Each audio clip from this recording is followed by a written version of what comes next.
Económicamente son muy complejos, por supuesto, pero si llega a ser gobierno, ¿de dónde va a sacar el dinero? ¿De dónde sacarían esos fondos? Bueno, nosotros tenemos un plan, el impuesto a las grandes fortunas. Lo hemos anunciado en su momento y eso se está aplicando en varios países también para poder generar más ingresos al país, lo que necesitamos en este momento.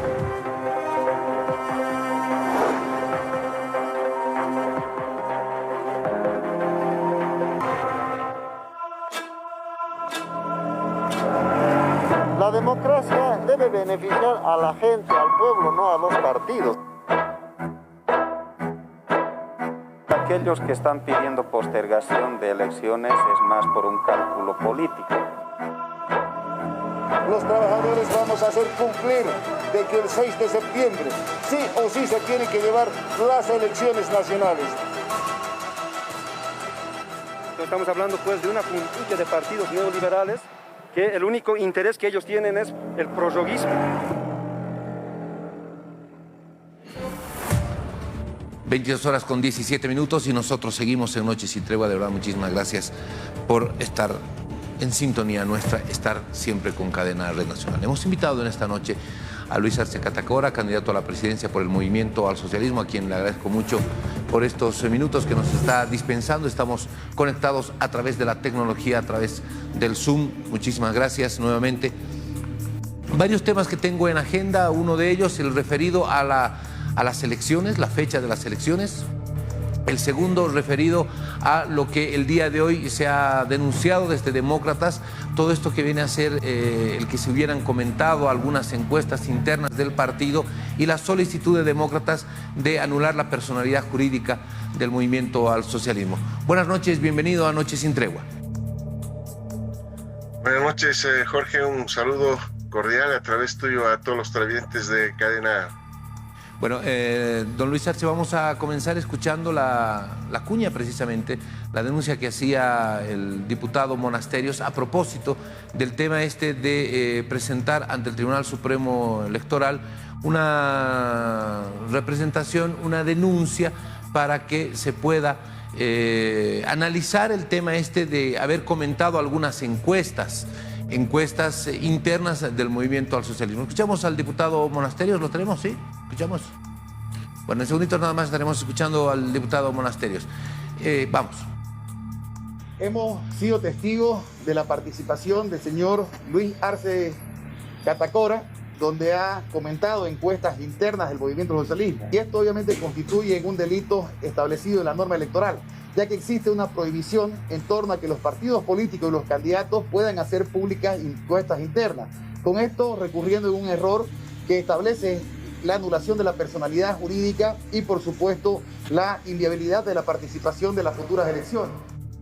Don Luis Arce, su criterio, por favor. Bueno, primero que nada, no ha habido ninguna publicación de encuestas, no ha habido ninguna difusión de ninguna encuesta. Ha sido una entrevista, como todos han visto, donde a mí me han preguntado, hemos respondido. Son comentarios, no son absolutamente nada que ver con yo no he mostrado ninguna cifra. Por lo tanto, eso no es correcto desde el punto de vista de la acusación que hace el diputado Monasterios. Por una parte, por lo tanto, eso no intranquiliza al Movimiento al Socialismo porque no hay ninguna infracción ahí. Pero por el otro lado también, Jorge, yo creo que no se está tomando en cuenta un hecho fundamental que ha tenido esta particular elección. El pasado 25 de marzo, el Tribunal Supremo Electoral ha decretado una suspensión del calendario electoral. Y se supone que el 21 de julio aproximadamente este calendario electoral entraría otra vez en vigencia, ¿no? De acuerdo a lo que se ha visto en las publicaciones del propio Tribunal Supremo Electoral. O sea que eso tampoco, por lo tanto, aplica la intencionalidad que tiene los partidos de derecha, ¿no? Y esto creo que apunta a un tema central. siempre han querido inhabilitar al movimiento al socialismo, proscribir al movimiento al socialismo. A nuestra candidatura siempre ha sido cuestionada y va a seguir cuestionada y observada hasta el 6 de septiembre, porque es la única manera que ellos tienen de poder respirar tranquilos, de que puedan optar a una opción en el gobierno mediante las elecciones, porque por supuesto, si el movimiento al socialismo está presente, como todos sabemos, porque hay encuestas que se han difundido y que todos las conocemos, porque no es necesario que uno esté hablando de ellas todo el tiempo, estamos en la preferencia electoral y por lo tanto a ellos les queda absolutamente claro, y ellos son los que están nerviosos, ellos son los que están inquietos y van a buscar, por supuesto, cualquier elemento para poder tratar de sacar al movimiento al socialismo, de proscribir al movimiento al socialismo. Eso está claro, lo han demostrado en esa pequeñez. Mire lo que han tratado de hacer en todas las redes sociales, etcétera, tratando de azuzar para que eso pueda ser cierto, cuando objetivamente no tiene ningún asidero, como lo he mencionado.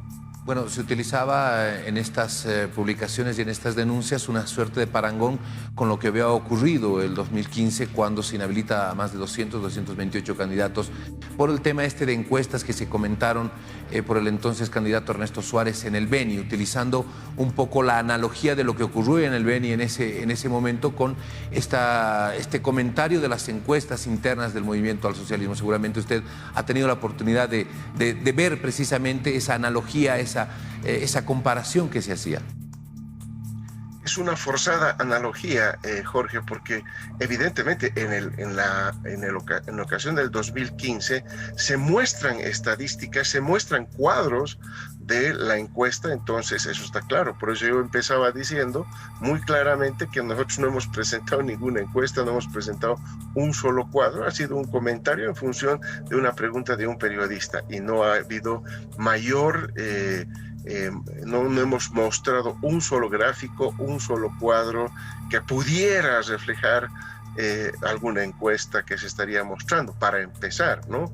Pero también lo otro tal vez es correcto que yo le mencioné, estamos con el calendario electoral suspendido, Jorge, también, ¿verdad? Y bueno, eso se reanudará cuando levante la bandera a cuadros nuevamente el Tribunal Supremo Electoral.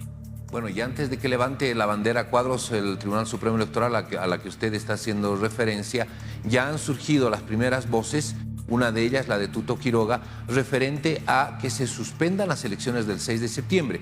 En el caso del candidato de Libre 21, Tuto Quiroga, participó del diálogo, de las mesas de diálogo, de negociación, del acuerdo político que finalmente da paso a que se fije la fecha de elecciones el próximo 6 de septiembre. Ese acuerdo político que fue propiciado por el Tribunal Supremo Electoral. ¿Cómo recibe usted esta posición de Quiroga?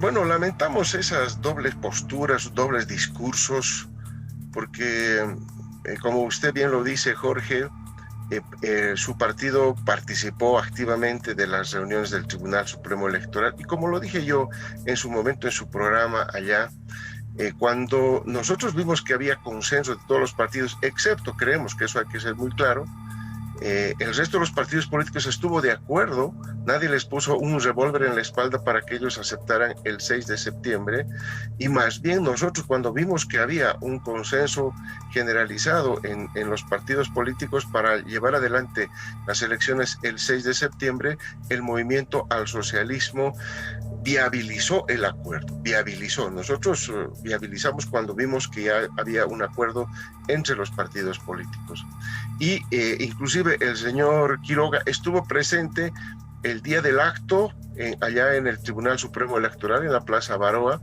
cuando estuvimos todos los candidatos ahí y evidentemente estaba también el propio Tuto Quiroga ahí avalando el acuerdo del 6 de septiembre. Entonces realmente son partidos políticos que no tienen palabra, que no saben sustentar una palabra cuando la empeñan por una parte, pero eso nos tiene acostumbrados ya muchos partidos de derecha que están también aspirando en las elecciones, en estas elecciones.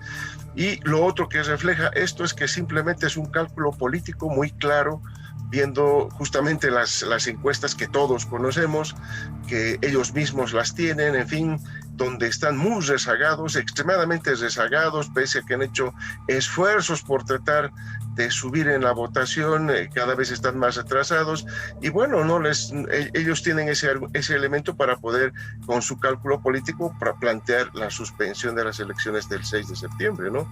Ignorando no solamente los acuerdos, Jorge, yo creo que es importante valorar lo que está ocurriendo en el país.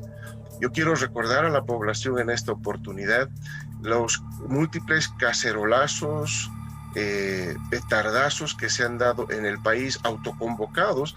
El propio país, el pueblo boliviano se autoorganizó ahí para organizarse en estos petardazos, llamando justamente a elecciones. Ayer veíamos multitudinarias marchas organizadas por la Central Obrera Boliviana, maestros, en fin, todo ello, donde uno de los temas de solicitud de las organizaciones que hoy están movilizadas en las calles es básicamente llevar las elecciones este 6 de septiembre.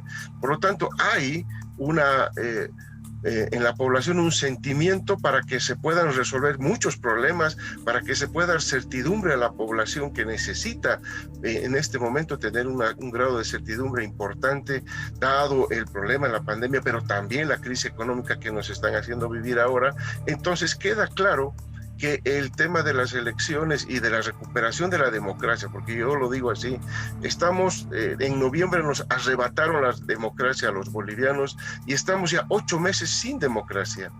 Entonces, ¿cuánto más quieren que vivamos sin democracia y tener que aguantar muchos errores de un gobierno improvisado? Entonces, creo yo que no solamente son el compromiso, sino también hay que observar lo que está ocurriendo en el país para poder dar un criterio sobre la fecha de elecciones. Jorge. 22:28, estamos conversando con Luis Arce Catacora, que es el candidato a la presidencia del Movimiento al Socialismo. Vamos a escuchar precisamente lo que decía Tuto Quiroga, candidato a la Libre 21, a propósito de las elecciones, del postergar las elecciones, de que las elecciones no sean el 6 de septiembre, en estos argumentos que se manejaron. Tuvimos la oportunidad de conversar con él en la víspera. Escuchamos, por favor. Hemos dicho que hay que diferir y la propuesta clara que venimos haciendo hace un mes, porque ha llegado el 15 de julio, es que hagamos una reunión con todos los poderes del Estado, alianzas, comunidad internacional. Mi propuesta, que la hemos hecho desde abril y la reitero una vez más, es que el órgano electoral, en función a criterios sanitarios y no lo que digan los candidatos, fije una fecha de elecciones. Hoy ha salido a responder el señor Luis Arce, a decir que quién me puso revólver. A ver, señor Lucho Arce, mire, usted a mí me ha puesto revólver judicial, su jefe, don Luis Arce, Evo Morales, me ha hecho, tú sabes, Jorge, juicio de responsabilidad, y este señor, a diferencia mía, que los 14 años me ha enfrentado al tirano de Evo Morales, todos los juicios que me han hecho, incluyendo el que me ha hecho el señor Luis Arce, le pregunto, ¿por qué salió huyendo el 6 de diciembre asilado a la Embajada de México? ¿De qué tenía miedo? Entonces no venga a insinuar que hay miedo. Bueno, eso es lo que decía precisamente el día de ayer Tuto Quiroga a propósito de la polémica política que se plantea ahora por la fecha de elecciones. Tendría que haber una reunión en los próximos días como para analizar nuevamente la situación. En ese acuerdo político se planteó algo de una reunión de evaluación previa al calendario electoral, don Luis Arce. Para nada. Ahí más bien lo que se estableció como acuerdo es establecer una fecha, y esa fecha es el 6 de septiembre. De ahí para adelante no hay nada, hay la ley, hay que cumplir la ley. Yo entiendo que el Tribunal Supremo está trabajando al respecto, inclusive se ha aprobado una ley anterior para darle todos los recursos para que pueda garantizar el tema de bioseguridad en las elecciones del 6 de septiembre. Yo creo que estas actitudes del señor Tuto Quiroga, por ejemplo, que no ha dicho absolutamente nada sobre lo que tenía que hablar, que las reuniones que generaron el 6 de septiembre, se empezó a hablar del pasado, pero nunca respondió justamente a lo que estamos hoy discutiendo. Hubo un acuerdo, y ellos se están desdiciendo, y tienen que ser muy claros. No tengo problema que se desdiga todo lo que dice, porque sabemos, lo conocemos desde el pasado, desde que fue ministro de Economía, ¿verdad? Lo conocemos al señor Tuto Quiroga y sabemos de sus dobles posiciones, de su doble discurso, pero eso no tiene que ver nada con lo que se acordó en ese momento, y ahora no puede haber ninguna elección porque nunca se acordó una nueva reunión, sino simplemente cumplir el 6 de septiembre como fecha de elecciones. Ahora, a hoy tenemos 52.218 casos en total en el país. Solamente hoy 1.351 casos, solamente hoy se han registrado 44 decesos en el marco de lo que viene a ser desde el inicio de la cuarentena hasta la fecha. Algunos datos importantes respecto a esto. De existir posiciones de quienes formaron parte de ese acuerdo político, de que se suspenda la fecha de las elecciones más allá del 6 de septiembre, finalmente la llave en la Asamblea Legislativa la tiene el MAS. ¿Cuál es la palabra final del MAS sobre esa posibilidad? Si sale Libre 21 dice que se suspenda, estuvo en un acuerdo. Si sale Comunidad Ciudadana y tiene alguna otra variación en cuanto a el criterio respecto a la fecha de elecciones, bueno, finalmente, ¿qué es lo que va a pasar? La llave la tiene el MAS, como le digo, en la Asamblea. Bueno, primero, en las cifras que usted da de todos los casos que está habiendo de coronavirus en Bolivia y la mala atención que está viéndose en hospitales, en fin, todo ello, lo que más bien todos estamos conscientes, creo, de que gran parte del problema está en no tener un gobierno fuerte, un gobierno que tenga un plan, un gobierno que no improvise y que por lo tanto no genere todos estos problemas que estamos viendo. Y no solamente ese es el problema que el pueblo boliviano está avisorando, Jorge, está avisorando también el tema económico. Está creciendo el desempleo, está creciendo la pobreza, hay desabastecimiento de varios productos de fármacos que son importantes para combatir el coronavirus en los hogares de los bolivianos. Hay muchos problemas que no se están enfrentando y no hay visos de solución. El tema educativo, por ejemplo, son varios temas que se van acumulando y no hay una solución. Por lo tanto, justamente lo que yo percibo es la percepción que yo tengo, que la población, que el pueblo boliviano, lo que de una vez quiere es una solución pronta que pasa por la recuperación de la democracia para poder resolver el tema de la pandemia, el tema económico, el tema educativo, todos los problemas que se están derivando porque no tenemos un gobierno fuerte que esté haciendo las cosas como corresponde, por un lado. Segundo, nosotros vamos a responder siempre al pueblo boliviano. Nosotros estamos escuchando permanentemente lo que están haciendo las organizaciones sociales. Miren ustedes, estamos escuchando y hemos visto las movilizaciones de la Central Obrera Boliviana. Hemos visto, le decía yo, Jorge, lo que ha ocurrido con los cacerolazos, petardazos, que se han autoconvocado mucha gente en todas las ciudades del país en realidad. Y todo eso apunta a que deberían realizarse las elecciones y el movimiento al socialismo ha sido el principal partido político que va a hacer caso, por supuesto, a las organizaciones sociales y al pueblo boliviano. El rol del Tribunal Supremo Electoral en la evaluación de lo que actualmente está ocurriendo. Si el Tribunal Supremo Electoral recibe algún informe de comité científico o de organizaciones internacionales que además también han sido parte de las consultas en la mesa de diálogo, en el acuerdo político respecto a las proyecciones de contagio y todo aquello. Si el Tribunal Supremo Electoral tiene un criterio en contrario de ir más allá del 6 de septiembre, eso nos vuelve a meter en un tema político estrictamente, en esencia político de manejo en la Asamblea. Bueno, lo que hay que ver, nuevamente digo, no es la intencionalidad del Tribunal Supremo, de la OEA, porque he visto que quieren hasta que la OEA venga a definir ese tipo de temas en nuestro país. No, nosotros lo que vamos a hacer caso, Jorge, es al pueblo boliviano. Muy bien. ¿Cómo ha evaluado el tema del plan de reactivación económica que se ha presentado? Todos estos planes que se están presentando, el pronunciamiento, por ejemplo, de la CAINCO que observa el trabajo en la Asamblea Legislativa, que critica al movimiento al socialismo en la Asamblea Legislativa por estar aprobando algunas leyes que las consideran que no son las que se deberían y por estar de alguna manera frenando la posibilidad de acceder a los créditos internacionales. Bueno, hay que ver las cifras para poder tomar ahí un criterio. Y miren, yo estaba revisando porque he visto que permanentemente están acusando ahí al movimiento al socialismo y hay varios créditos que ya se han aprobado, créditos con la KfW, créditos con Italia y hay inclusive un crédito de CAF de $50 millones para el coronavirus. O sea, se han ido aprobando los créditos porque me imagino pues que esos créditos que han sido aprobados ya por la Asamblea Legislativa Plurinacional han cumplido los requisitos que se tiene que tener para poder llevar adelante el tratamiento en las comisiones y en la Asamblea. Hay muchos créditos que no están cumpliendo los requisitos. Hemos visto ahí el mismo gobierno, por ejemplo, el crédito del Fondo Monetario, ¿no? Dicen que el MAS estaba trabando, se han paseado los medios de comunicación diciendo que esa plata era para el coronavirus y el MAS estaba trabando. Cuando uno observa la comisión de diputados por unanimidad rechazó ese crédito, es decir, incluida la bancada oficialista actual de este partido que está gobernando el país en este momento transitoriamente.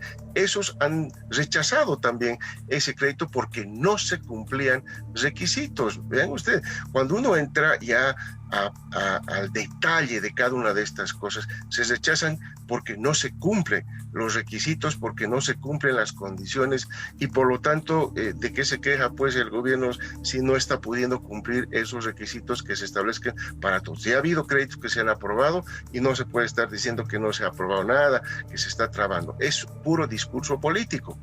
Porque luego vemos, por ejemplo, el tema de transparencia. A mí me preocupa que esté llegando dinero, por ejemplo, de afuera, en donaciones, en créditos, y no sabemos los bolivianos dónde está esa plata, ¿no?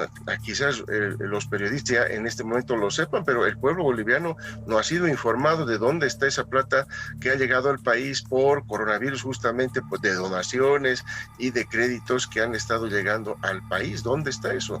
Entonces no hay una suficiente transparencia también y eso se debe reconocer, Jorge. Bien, permítame, ministro, por favor, unos segundos porque vamos a actualizar la información de lo que en estos momentos precisamente está ocurriendo a propósito del diálogo entre los maestros urbanos, rurales y el Ministerio de Educación. Escuchamos lo que dice el ministro de Educación a la finalización de este diálogo. No están en una estrategia educativa de analizar el decreto, de ver el pro y el contra o algunas limitaciones que tenga. 6 horas y no hay un solo argumento. Todos son discursos políticos, ideológicos y partidistas. Ministro, por favor, estamos en vivo para Cadena A, para todo el país. ¿Cuál es el resultado de este diálogo? Por favor, continúa. ¿Ha habido una ruptura del diálogo? Infórmenos, por favor, para todo el país. El resultado del diálogo hoy es que nos hicieron perder 6 horas. Las dos confederaciones en discursos de todo, pero no hablaron del contenido del decreto. Pero quieren que lo anulemos. Y además nos dijeron que es inconstitucional. Esto ya excede a la facultad del Ministerio de Educación. Si fuese una resolución ministerial, estaría en mi competencia, en mi jurisdicción. Querer anular un decreto, pero sin razones, sin argumento, eso excede a mi jurisdicción y eso es ya competencia de otro nivel. Entonces, que las dos confederaciones por fin se pongan de acuerdo. Si quieren mesas de trabajo, acepten el decreto.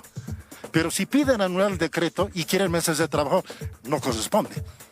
¿Qué es lo que está detrás de esto? Dilatar, alargar, presionar con sus huelgas de hambre y eso no, el gobierno no se va a prestar. ¿Qué va a pasar ahora, ministro? ¿Va a continuar el diálogo? ¿Hay un cuarto intermedio? ¿Qué es lo que ellos se aclaren, nosotros en las próximas horas vamos a tomar nuestra posición definitiva. ¿Qué se está retirando, ministro? Efectivamente, porque no podemos perder más tiempo. Ministro, no estamos para reunión de discursos políticos y partidistas. Que lo hayan hecho en la marcha de ayer está bien, pero esta mesa...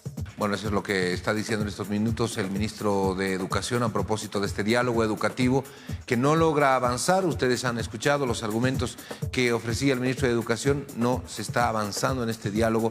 Prácticamente estaría en un punto cero o en punto muerto la posibilidad de una solución al conflicto que se ha planteado. Volvemos con la entrevista. Bueno, muchísimas gracias, don Luis Arce. Era importante actualizar la información siguiendo lo que viene a ser el diálogo educativo, este diálogo educativo que que ha quedado prácticamente en punto muerto, como lo mencionábamos, porque no se ha avanzado para lograr ponerse de acuerdo. Estábamos hablando de los planes de reactivación económica.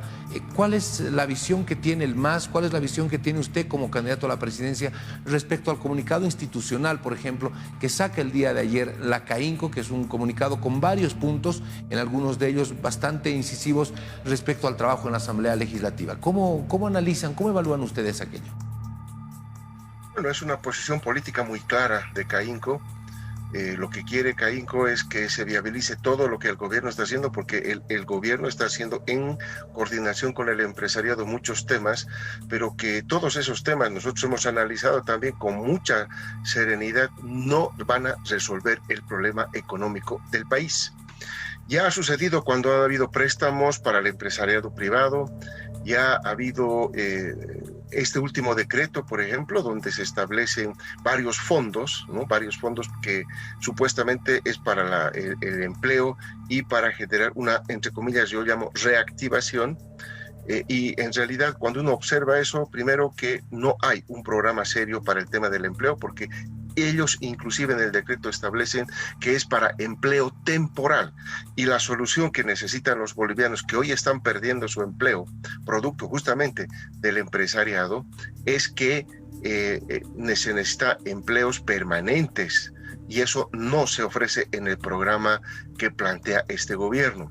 Adicionalmente, se ha planteado una serie de fondos para reactivar la economía que van para todos los rubros, pero los fondos no están asegurados, no hay fondos. Siempre se dice recursos del Tesoro General, pero no hay, y se arranca con cifras que no van a poder resolver el problema que se está enfrentando en este momento. Por lo tanto, ese decreto que está siendo respaldado por CAINCO, etcétera, en realidad no tiene ninguna asidero, no hay ninguna respuesta real detrás de eso, como lo explicamos en una conferencia de prensa que justamente hicimos con el Movimiento al Socialismo para explicar los alcances de este decreto supremo de empleo y reactivación económica.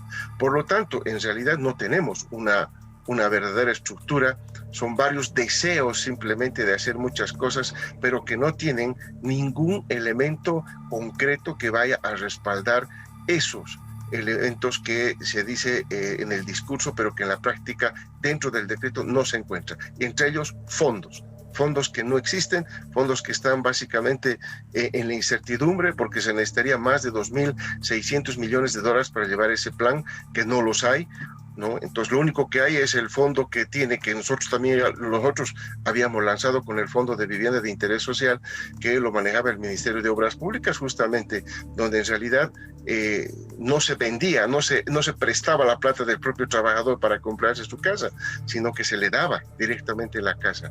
Ahora, lo que antes nosotros transferíamos en vivienda, ahora uno va a tener que comprarse la vivienda. Entonces, hay este tipo de elementos que lamentamos que se esté generando y que se esté confundiendo a la población como si fuera la solución cuando realmente hay problemas. Ahí, en ese mismo decreto, hay una cosa que nos ha llamado la atención. Primer elemento está el riesgo que hoy tienen nuestras empresas públicas, riesgo de poder de entrar en quiebras serias, flagrantes, y encadena todas nuestras empresas públicas, lo que llevaría a la privatización, porque es la lógica de ese decreto supremo.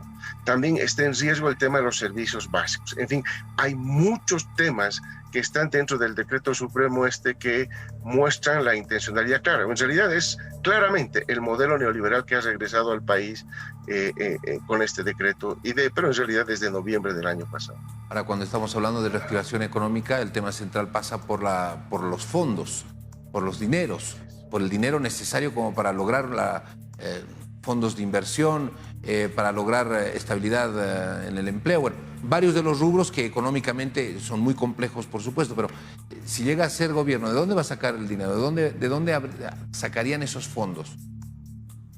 Bueno, nosotros tenemos un plan que ha priorizado. Nosotros tenemos un plan que tiene un inmediato plazo, como lo venimos explicando, un corto plazo y un mediano y largo plazo.